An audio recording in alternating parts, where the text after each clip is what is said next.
Police releasing the latest crime statistics. Growing concerns about an apparent illegal business sector. And Bartlett Hill Primary learning about the struggle to majority rule. The Bahamas Tonight Northern Edition starts now. This is the Bahamas Tonight, the Northern Edition. Good evening all, I'm Megan Shepard. Thank you so much for tuning in. Topping news tonight, the Commissioner of Police releasing the latest crime stats during a press conference at police headquarters at the nation's capital today. Commissioner Ferguson announcing that crime has declined overall except in one area. The Royal Bahamas Police Force taking advantage of technology, hosting a teleconference with media houses in New Providence, Grand Bahama, Abaco, Inagua, and Eleuthera. Commissioner of Police Anthony Ferguson, along with top law officials, sharing the crime statistics for the past year. Ferguson says that he is happy to report that officers throughout the country were able to put a dent in crime. The preliminary figures for 2017 indicate that crimes across the entire Bahamas decreased by 13% compared to 2016. Violent crimes decreased by 20%, while property crimes decreased by 11%. Crimes in New Providence and Grand Bahama decreased by 14% and 26% respectively. Crimes in the Family Islands, however, increased by 6%. This slight increase in the Family Island was mostly attributed to a rise in burglaries. Officer in charge of criminal investigations, ACP Clayton Fernander, noting that there was a notable decrease in serious crimes in all categories with the exception of murder. There were 122 total murders in 2017, which is a 10% increase from 2016. Fernander breaks down the statistics for the entire country. New Providence, 104, Grand Bahama, 11, Abaco, 3, Auckland's 1, Bimini, 1, Cat Island, 1, and Long Island also 1 reported matter.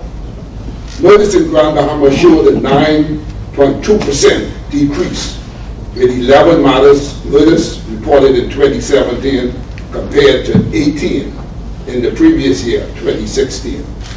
The Family Islands showed a slight increase, with 7 murders compared to 4 in the previous year, 2016. He adds that the officers will continue to intensify all efforts and strategies to combat all categories of crime. Commissioner Ferguson telling residents to expect a heightened police presence throughout their communities and greater efforts to strengthen a community partnership. He adds that the 2018 policing plan has been completed and submitted to the Minister of National Security for review. This year, we plan to be more productive and deliberate as we carry out our mandate in the maintenance of law and order, the preservation of the peace, the prevention and detection of crime, the apprehension of offenders, and enforcement of all laws which we are charged.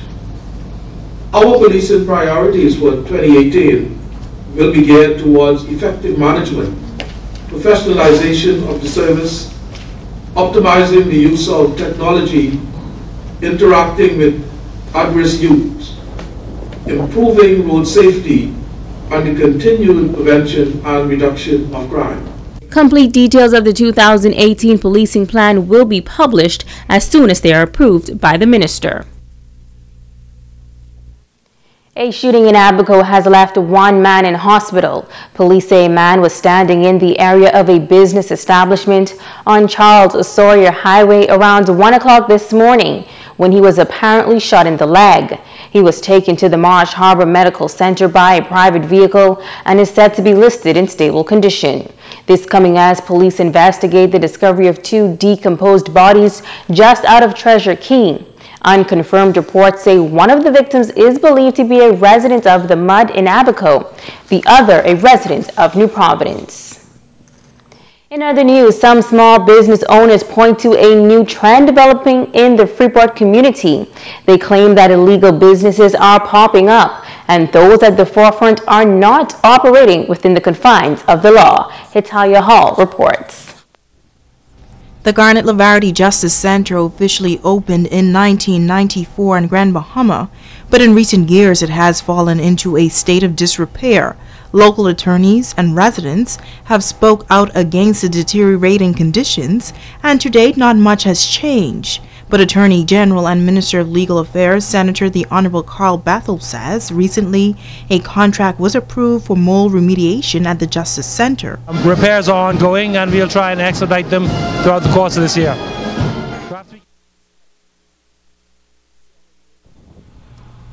Even though the economy continues to struggle, owner of Dee's Car Rental Darren Cooper says he and other legitimate business owners must pay the relevant fees in order to stay in business. That is why he says he is concerned that many persons are taking an illegal route and are now operating businesses from their homes and out of their cars without paying the necessary fees. Cooper says there's a new trend developing where persons are renting vehicles to the public with regular blue license plates instead of the self-drive plates. He says his business is already feeling the pinch. Insurance, we're paying almost $1,000 for third-party insurance, and so we're paying the highest set of fees. We're paying national insurance, and we are VAT-registered company, and so we have to collect the VAT. And Cooper contends that more and more illegal businesses are popping up throughout Freeport. But when you see blue plate rentals that have on the back of the windshield, rent me, call me now, that sends a message that, in my understanding, it's hacking. And then you have it where you could pull up to certain establishments that have that's licensees of the port that has blue plate rentals at the establishment that they are renting. And customers walk in. When we give them our weekly price, they say, oh man, I can go down the road and get it. And when you see them again, they're driving a blue plate rental. Businesswoman Alex Thompson, an executive director of the Downtown Business Association, shares the same sentiments. She says along with other fees she has to pay to import her goods and for others to sit outside of her store soliciting business is simply unfair and illegal. I have 2 stores in the 17th Center. The 2 stores in the 17th Center, I would have persons that would come and park in the parking lot and try to sell to the customers that are walking into my store. That's a problem. I don't have a problem with individuals wanting to start their own business. I don't have a problem if you want to sell and make sales. But my thing is do it right. Cooper is calling on the relevant authorities to police this growing illegal business sector. Something needs to be done. I know that the government is promoting and encouraging other entrepreneurs to come on screen, but when you continue to do that and you don't police the system and then police the market, persons like us will continue to feel the pinch.